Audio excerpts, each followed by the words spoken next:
Well, let's get the latest on the twists and turns in New Brunswick provincial politics with my next guest. Tom Bateman is an associate professor of political science at St. Thomas University in Fredericton.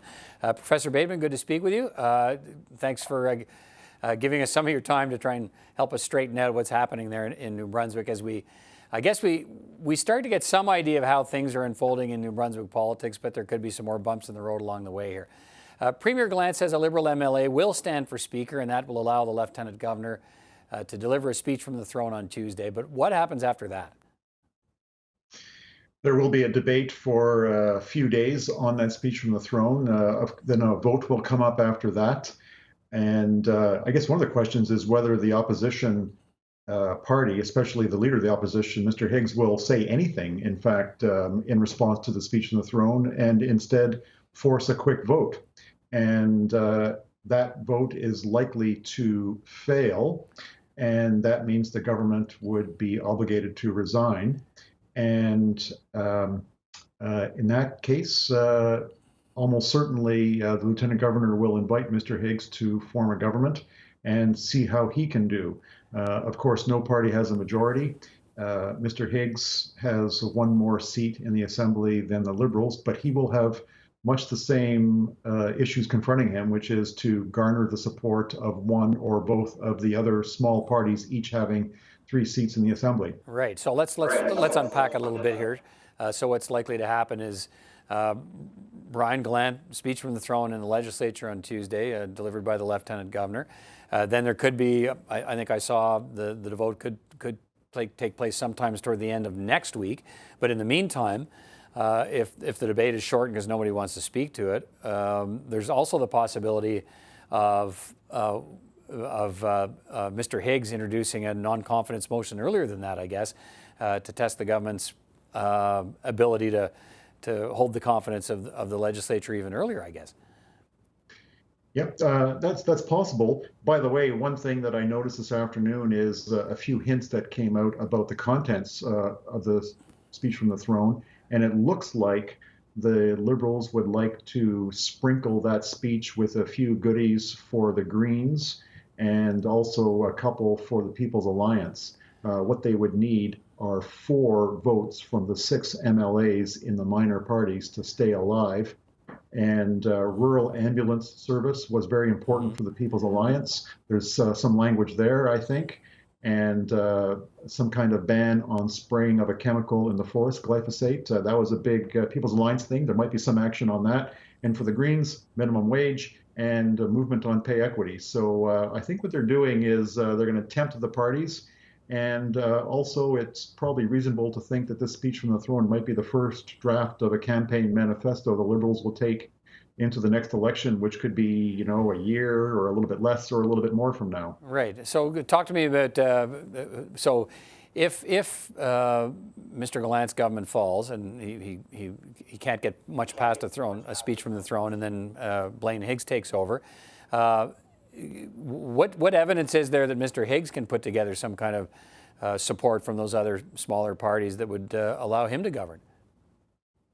Yes, he will, I think, have a natural ally in the 3 People's Alliance MLAs. These are Anglophone MLAs who are from the southwestern part of the province. They are concerned about some of the costly administrative implications of duality in education and what they say duality in healthcare in the province. And when I mean duality, I mean French language institutions as well as English language institutions. The People's Alliance argument has always been that it's just way too expensive to run things on a dual basis, and we've got to pare back. And the responding argument, of course, is that these are constitutionally entrenched principles. They aren't going anywhere, and 1/3 of the province is francophone, and the People's Alliance position amounts to a form of bigotry.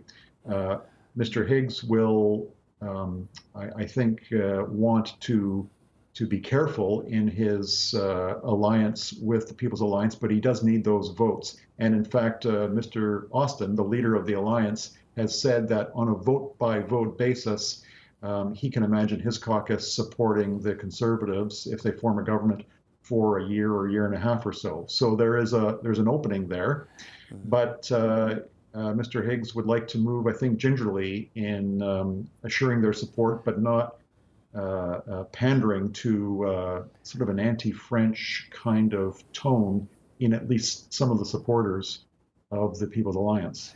What's the likelihood you think that the outcome is an election sooner rather than later? Yeah, I think that's entirely possible. The one matter that would temper that view is that there's just not much taste for an election anytime soon. And the last election campaign seemed quite long. It was negative in character. There were some real personality clashes between Mr. Gallant and Mr. Higgs, and it just wasn't New Brunswick politics at its best, I would say. And I just haven't spoken to anybody who wants to go back to the polls anytime soon. So all the politicians know that. Mr. Higgs better know that, and the opposition parties should get that sense too. And I'd say for a good half year anyway, they're going to try and make something work, and then we'll see what happens after that. Okay, let me ask you. So if Premier Gallant is trying to sprinkle a little bit of everything in that speech from the throne to try and win support to keep his government alive, and if it's rejected, because in many parliaments that's a real opportunity for smaller parties. If you're offered stuff, you take it. And you make that work. But if they reject it, what does it say about the appetite for change if, even with all those goodies in the window, they still think we've had enough of Premier Gallant? Yeah, that's a great question. And a lot of this does have to do with Premier Gallant and what people may think his future is. I understand from some Liberal insiders that he really was thinking of resigning after the election because he sort of dropped the ball when it looked like an easy win for the Liberals. And on the other hand, he's a feisty sort of person. He doesn't take criticism well, and I think he'd like to end on a high note, not a low note. And my guess is that he's got some fight in him to go, and he's going to stay there. For some people, he's quite unpopular, and maybe the third parties sense this, and that they'd rather not hitch their wagon to this particular star, and that they can use their leverage more profitably in supporting the Conservatives who